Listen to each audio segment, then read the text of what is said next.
Hi there, Guzel. So let's take a look at this first essay you've written for us. This is one about an enjoyable activity. Let's see what you said. Some would claim that engaging in activities with children enables them to acquire skills, at the same time making them more imaginative. From my own perspective, I partly agree with this opinion and subscribe to the view that practical skills are better learnt through exercise, but there is no better way to develop imagination than, here you need an N, reading. First and foremost, when it comes to teaching children practical skills like sewing, cooking, embroidery, or wood carving, the only viable option would be to teach them these through practical involvement. Only by demonstrating a process first, which is then followed by a child emulating it, can a youngster comprehend how a practical thing is done. If children learn such skills like playing sports or dancing by book, it would take them years even to scratch the surface. Okay? More importantly, doing an activity as a joint effort is a surefire way to guarantee that a child does not keep repeating the same mistakes, and consequently they do not get fossilized or remember, they do not get fossilized and impossible to correct. Once the mentor, be it a teacher or a parent, notices an error, they are likely to comment on it and guide the child towards a more efficient way of completing the task, T. Therefore, the child receives constant feedback and moves forward at a faster pace. However, when it comes to imagination, the world of fiction books is the undisputed champion in helping youngsters develop their imagination. It is when reading books that children imagine their main protagonists and envision the possible outcome of the event they are reading about.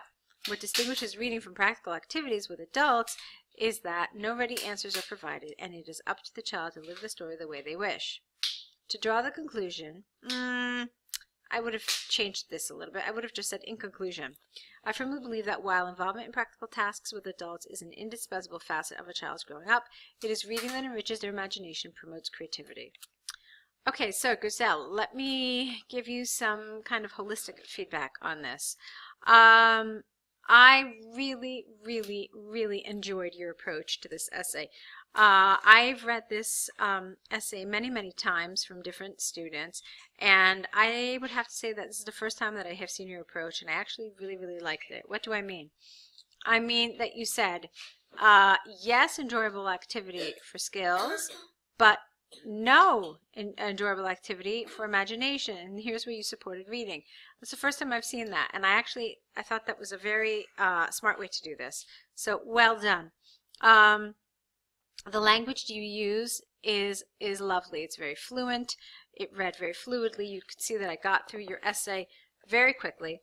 So it was a pleasant read, and that's a good thing.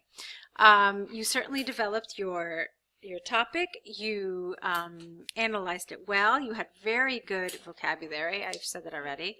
So I enjoyed it. The one thing that I wasn't really happy about was your choice to have 3 body paragraphs. I felt that this one either could have been omitted, or you should have somehow incorporated it into the previous paragraph. There's a reason why I say that. Okay, so this is why I say what I said.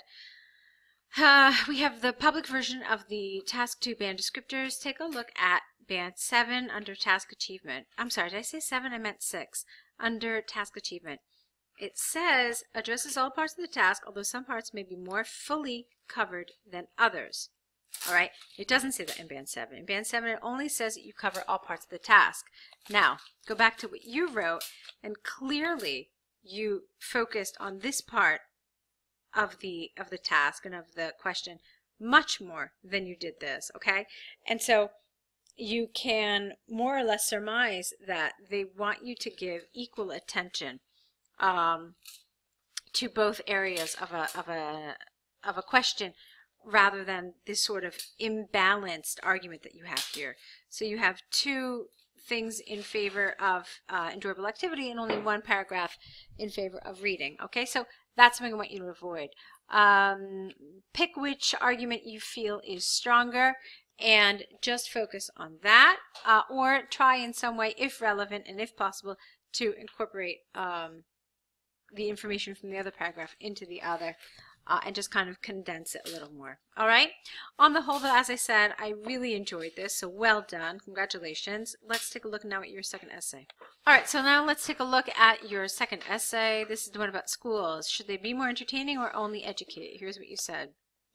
Here again, I see that you have 3 paragraphs in your body, so that's something I want you to look at. But let's see actually what you said. Some maintain that school children ought to be entertained while they are at school, whereas according to others, like other educational institutions, schools were established with the primary aim of educating the younger generation. Personally, I am of the opinion that school is a place where children should be taught academic disciplines and more practical subjects, though this can be implemented through interactive and engaging activities. Okay, fine. First and foremost, any budget sector establishment needs to fulfill its primary purpose. I don't know what that means. What does that mean, budget sector establishment? Okay, and for schools, it is providing high-quality education. Taxpayers have been paying income tax for decades in order to ensure that they are provided with adequate healthcare services, while their offspring are guaranteed multiple opportunities at schools to develop themselves academically. Thus, it would only be reasonable to suggest that school ought to educate youngsters through a meticulously designed curriculum. All right, let's talk about this in a minute. More importantly, for many children,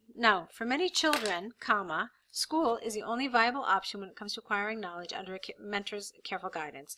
Not only do some pupils come from underprivileged families, but they also have no one else apart from their teachers to guide them towards a possible life path and the possibility of brighter future prospects than those their parents have. Hence, besides fulfilling educational functions, school enables certain students to pull themselves out of the gutter they have been in so far. Okay. Nevertheless, achieving high academic standards by a school does not necessarily mean giving boring classes. On the contrary, it is through getting students actively involved in lessons that schools can inculcate love of learning and ignite a lifelong thirst for knowledge in students.